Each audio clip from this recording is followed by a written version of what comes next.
Están aquí conmigo Pablo Carroza, que es uno de los periodistas más encumbrados en cuanto a la violencia en el fútbol, de los que más sabe. Así que, Pablo, muchas gracias por este ratito. Por favor, un placer. Y Leandro Alperín, que también, además de una excelente persona, es un tipo de los que más sabe y conoce el sistema carcelario en la Argentina. ¿Por qué los reúno a los dos? Porque quiero hablar un poco de lo que ha pasado en Córdoba, que no puede ser un hecho más. Tiene que definitivamente marcar un antes y un después. En términos de lo que ocurre dentro de un estadio, en la previa de un partido, de un clásico, hacía años no se jugaba, Belgrano y Talleres, sí, con la parcialidad de Belgrano colmando un estadio, con la enorme expectativa que eso genera, tirar a una persona, a un joven, de una tribuna y matarlo.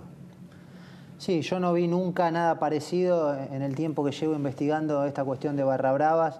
Sí vi como en Uruguay tiraban una garrafa a un policía, sí vi como en la cancha de Racing tiraban también un puesto de panchos, pero tirar a una persona y matarlo encima, a mí me parece que hemos tocado fondo definitivamente. Yo no entiendo cómo se jugó el partido, insisto siempre con lo mismo, da la sensación de que para los organismos de seguridad y para la AFA la vida en Córdoba vale menos que en Buenos Aires, porque si esto hubiera pasado en Boca o en River, el partido no se jugaba y la fecha tampoco. Ahora, acá se jugó, se siguió la fecha, ya está sorteada la próxima fecha, mañana salen los árbitros, Boca va a Rafaela con visitantes, es decir, no pasó absolutamente nada. No pasó nada. Y en el medio, esta connivencia, por un lado, separarlo de la delincuencia en el fútbol, que tiene que ver con las barras, con el crimen organizado, con esto que hablamos siempre, y por otro lado con los imbéciles, porque acá estamos hablando de 50 salvajes, porque no son de la barra. Decidieron tirar a una persona solamente porque hubo uno que gritó, es de Talleres. Y si fuera de Talleres, que eso te autoriza a pegarle y a tirarlo de cabeza al vacío. Yo creo que esto tiene que ver con una cuestión cultural, de educación, donde lamentablemente el fútbol es parte y la sociedad de masas tiene muchísimo que ver en toda esta historia. Sí, ahora, respecto al caso puntual, el que se entregó es el Sapo Gómez, el sindicado como mentor intelectual.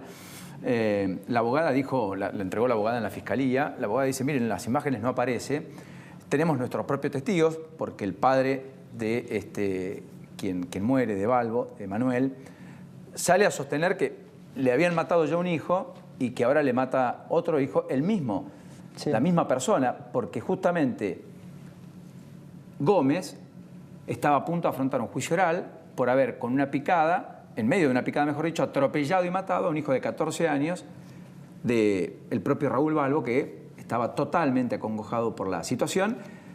Iba en una moto, su hijo de 14 años, con otra persona que también es arrollada y en ese impacto termina siendo asesinado, digamos, por alguien. Y Manuel Balbo se lo encuentra al asesino de su hermano en la tribuna. Yo no sé si hay una pelea, si hay una discusión, porque eso tampoco se ve en las cámaras, porque en realidad en las cámaras este muchacho Gómez no aparece nunca, tiene razón, la abogada no aparece, pero todo el mundo dice que aparentemente, y esto también lo tengo que decir en potencial porque nadie sabe qué pasó, dice, es de Talleres, a modo de estrategia, porque sabía lo que iba a pasar. Yo me imagino que no, que lo iban a matar, pero sí que diciendo es de Talleres ante una multitud que era de Belgrano, sí, claro, y en el contexto del fútbol argentino, la iba a pasar realmente muy mal. Bueno, la termina pasando muy mal. Después, por otro lado, va la justicia. Yo entiendo que tienen que aparecer los testigos, realmente no sé si van a aparecer los testigos, pero hoy por hoy hay videos de todo tipo de la gente que lo está arrojando. Hay 4 detenidos y el Sapito Gómez, estábamos viendo en los monitores, es quien aparece como plausible de ser el mentor intelectual de todo esto, digamos, según el papá y según los amigos. Sí, según la fiscal. Manuel. Y según la fiscal. Exacto. La fiscal. ¿Cuya carátula es, además? La carátula, hoy por hoy, es homicidio agravado por la ley de espectáculos. A mí me dicen que la carátula en cualquier momento puede pasar a ser homicidio en riña, puede pasar de alguna manera a bajar el tono Digo, hoy por hoy, homicidio agravado por la ley del deporte de 10 a 32 años. Estamos hablando de un número importante. Si esto termina siendo homicidio en riña, hoy yo escuchaba a la abogada decir, se termina suicidando. Bueno, es un suicidio inducido de alguna manera porque le vienen pegando desde arriba hacia abajo. Porque él es el que toma la decisión de lanzarse al vacío, eso es lo que dice la abogada. Claro, yo creo que toma esa decisión ya con poco conocimiento de lo que estaba pasando porque realmente lo estaban moliendo a trompadas. Entonces, de alguna manera, para que no le peguen más, yo creo que intenta por lo menos pegar el salto. Es alguien que en medio de un incendio salta de una ventana y sí, termina él suicidándose, pero claro, porque si no moría quemado. O alguien que está en una habitación golpeado, digamos. cuando caía, estoy viendo, estaba calzado el hombre. Le roban las zapatillas ahí abajo. Yo hablé con el jefe del operativo y dice que por seguridad le sacan las zapatillas. Sinceramente no lo vi nunca. Sí se ve un video donde le sacan las zapatillas y donde aparte le dicen, bueno, sacalo, tapalo con diarios, correlo, como que se burlan de una persona que había caído de cabeza al suelo y que estaba en estado de inconsciencia. Leandro, yo tengo la impresión que cuando la justicia no procesa los conflictos se termina de este modo. ¿Hay algo de eso? Hay mucho de eso. Yo creo que la matriz en lo que venían hablando, en lo que estamos hablando ahora, en lo que vemos a diario, es cómo los argentinos procesamos y resolvemos los conflictos que tenemos. Y la matriz es violenta. La violencia, el sálvese quien pueda, el más fuerte gana, el que grita más, el que pega más, se impone al más débil. Y precisamente el Estado, el contrato social, es para evitar esas cosas. El Estado tiene que regular esos conflictos para que le asista la razón jurídica al que más fundamentos tiene. No puede ser que la razón la tenga el más fuerte, el que pega más, el más valiente, el que usa armas. Está todo mal, Paulino, pero está todo mal no en el fútbol, no en la cárcel, no en la justicia. Tenemos una sociedad que ha invertido su pirámide, que no hay meritocracia, que el privilegio se impuso al prestigio, y lo vemos en cada tema que tiene vinculado a las políticas públicas y que nos preocupa. Pero hay algo más grave, no lo miramos en muchos otros lugares más, donde también importan. Hay barrios en donde los pibes de 8 o 9 años resuelven sus conflictos de manera violenta. Hay maestros que le imponen a sus alumnos su verdad a los gritos. Hay jueces que no dan fundamentos. Hay policías que no quieren rendir cuentas. Tenemos una sociedad por lo menos parcialmente violenta, y esa crisis entre los que queremos una sociedad pacífica y los que prefieren una sociedad violenta es lo que está crujiendo. No me parece mal que cruja, ¿no? Que señalemos estas contradicciones. Lo que sí hay que marcar es que en gran medida llegamos a donde estamos por decisión de la mayoría de los argentinos, que elegimos opciones violentas, de gente violenta que plantea propuestas violentas y que las quiere imponer de manera violenta. Por lo tanto, es lógico que la consecuencia sea la que tenemos, violencia. Pablo, vos entrevistaste a alguien muy importante, me contabas en la previa, para el diario Perfil el día sábado. Sí. Muy importante en términos de la jerga de la violencia, que es aquel sindicado como autor material de la muerte de Gonzalo Bacró. Exactamente. Que está detenido en un penal. En Devoto con prisión perpetua. En Devoto con prisión perpetua. Sí. ¿Cómo es el nombre? Colo Luna, Ariel Luna.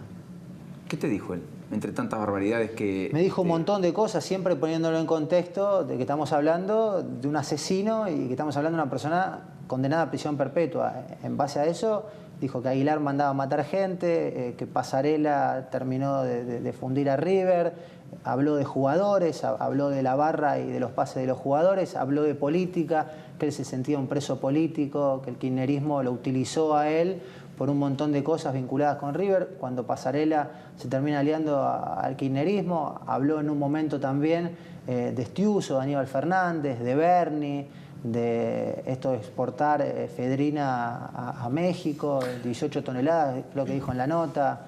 Sí, es una nota fuerte, siempre poniéndolo en boca del Colo Luna, ¿no es cierto? El Colo Luna te cuenta después cómo es la vida dentro de la cárcel. Sí. Y los privilegios con los que cuenta.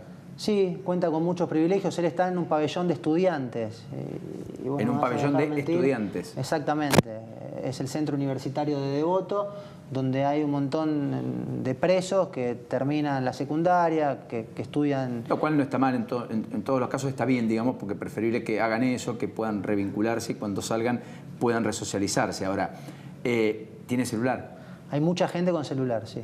Hay mucha gente en la cárcel que tiene celular.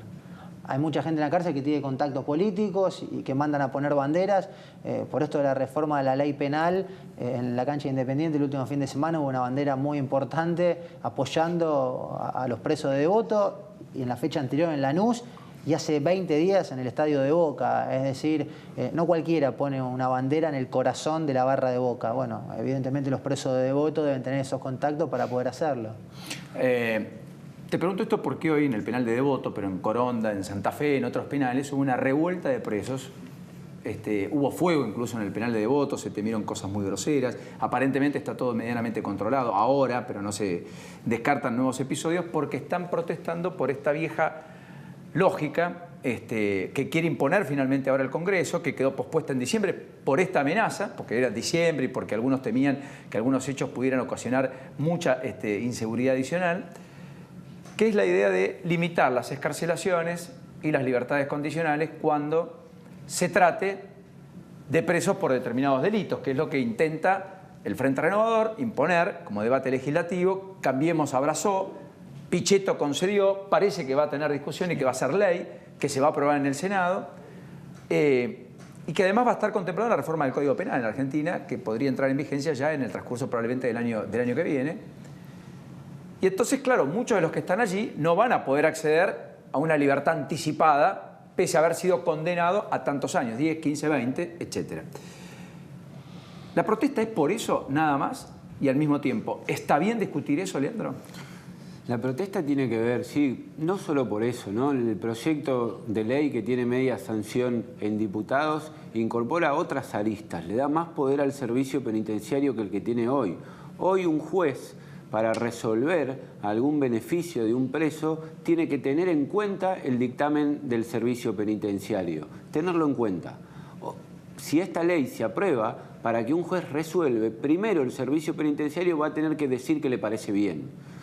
Y ya sabemos de qué servicio penitenciario estamos hablando. Lo contaba bien el amigo antes, en la cárcel todo se compra, todo se vende. Lo dijo la gobernadora Vidal, han dejado cesanteados a directores de unidades penitenciarias porque estaban condenados por cometer delitos y estaban a cargo de la cárcel. A ese servicio penitenciario, que el Servicio Penitenciario Federal todavía no fue reformado, es al que le vamos a dar más poder de decidir quién está preparado y quién no para salir. Pero no es solamente ese el único problema que podemos encontrar en esa ley. Nosotros tenemos una ley de ejecución de la pena que establece una meritocracia. Tiene un máximo previsto por la sanción penal de X años. A partir de ahí, el detenido sabe que si hace las cosas bien, que si estudia, que si trabaja, que si hace tratamientos contra las adicciones, a partir de los 2/3 de la condena, si está por primera vez preso, puede empezar a salir, a tener beneficios que tienen que ver con su evolución, con lo que se espera que haga bien. Si esta ley se aprueba, la meritocracia se termina. Da lo mismo hacer las cosas bien o mal. Cualquier persona que esté privada de su libertad va a saber que va a salir el último día de su condena. Por lo tanto, no van a tener estímulos para hacer nada bueno. Y si hoy ya funciona mal la cárcel, teniendo los estímulos que tiene la ley, pero que el servicio penitenciario no aplica porque le conviene no aplicar, porque su negocio es reproducir la violencia para generar más delincuencia, porque esto trae privilegios y administrar esos privilegios trae otros negocios vinculados al dinero. Si esa meritocracia, aunque sea formal, termina, no hay más expectativas. Lo que están reclamando es querer tener oportunidades de integrarse de manera pacífica. Después el juez evaluará si lo hizo bien o no, si lo hizo de acuerdo a lo que se espera. Es interesante el punto de vista, Leandro. Te quería escuchar porque aquí estuvo Gustavo Ferrari. Hoy la provincia elevó finalmente, Nacho, las recomendaciones a Borinsky, Mariano Borinsky, que es el titular de la comisión que está trabajando en la reforma del Código Penal, para que algunos delitos, también, por ejemplo, los condenados por abuso sexual, delitos graves, sí. Los delitos graves, femicidio, también contemplen la idea de que el que esté condenado no pueda ser plausible de estos beneficios, de salidas anticipadas o transitorias. Y entonces cuando él hablaba, te convencía, decía, mire, no puede un condenado a esto salir antes. Ahora Leandro dice, sí, está bien, pero dos personas que cometieron el mismo delito, si vos no le das incentivo para que se comporten como corresponde y se resocialicen, finalmente no va a tener incentivo, igual que el que se porta mal va a salir a los 10 años, 15 o 20 de la condena. Sí. También es una mirada interesante. La salida intermedia es la que contábamos la semana pasada acá, que Mariano Borinsky, el titular de la Comisión de Reforma del Código Penal, contó que llegaron a un acuerdo entre los integrantes de impedir la libertad condicional para aquellos que son reincidentes. Como dice Leandro... vos le das una oportunidad, reincide, bueno, sale después de los 2/3, si reincide, sobre el delito que cometa, cumple todo. Pero ahí también hay una contradicción, porque los reincidentes no tienen libertad condicional, tienen libertad asistida, o sea, solamente podrían recuperar su libertad 6 meses antes del agotamiento de la condena, no a los 2/3. Entonces, se nos confunde. Nosotros tenemos otro problema más, que es que la clase dirigente reacciona y lo hace de manera espasmódica cuando se asusta de la manifestación popular frente a un tema grave, por supuesto, pero que toma estado público. Porque homicidios y violaciones hay muchas más, lamentablemente, de la que nos enteramos. Sin embargo, solamente se activan estos proyectos de ley cuando toma estado público, cuando la prensa, cuando la sociedad se manifiesta de manera masiva. Y esto funciona mal. Funcionó mal con las leyes Bloomberg, funciona mal con el caso Candela. Es necesario que se pongan los pantalones largos, que discutan seriamente y con responsabilidad qué vamos a hacer con el delito, que no lo ataquen solamente desde las consecuencias, que busquen las causas también y que aborden esas causas y que los 3 poderes rindan cuentas. Porque hoy solamente rinde cuentas el Poder Ejecutivo. Sí. Lo plebiscitamos cada 4 años, hizo las cosas bien, bajó el delito, subió el delito, bueno, lo votamos o no. El Poder Judicial no rinde cuentas.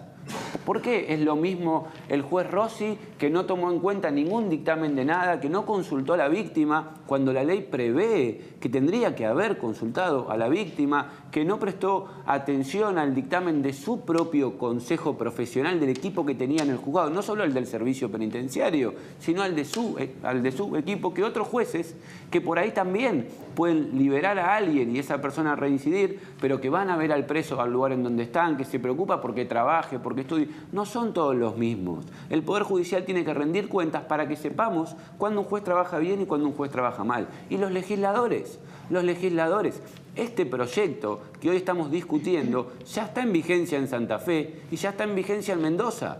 Santa Fe y Mendoza no son sistemas penitenciarios que estén funcionando bien, no son sistemas penitenciarios en donde haya invertido este número de reincidentes que hay. En Mendoza hay muertos prácticamente a diario, hay torturas, hay violencia, hay corrupción. No vamos a hablar sobre Santa Fe, ya sabemos cómo funciona y quién maneja un penal en Santa Fe. Bueno, yo denuncié a la cárcel de Coronda, la denuncié directamente porque había presos manejados por la barra brava de Colón, adentro y afuera, primero que usaban celular y después que pusieron una pelopincho dentro del pabellón.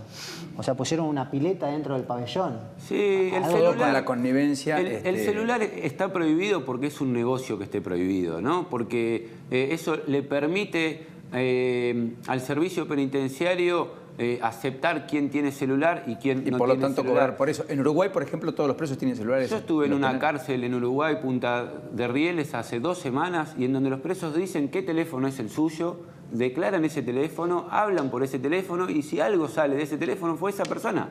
Y nadie permite que nadie... Y no hay denuncia de que... No hay teléfonos públicos de los cuales se hacen después los famosos secuestros virtuales. Y además, el teléfono celular podría ser un estímulo. Uno entra, no tiene el teléfono celular. Ahora, si después va haciendo algunas cosas bien, puede tener el teléfono celular en determinadas condiciones, en determinado momento, y si sigue avanzando, por ahí puede tenerlo más tiempo.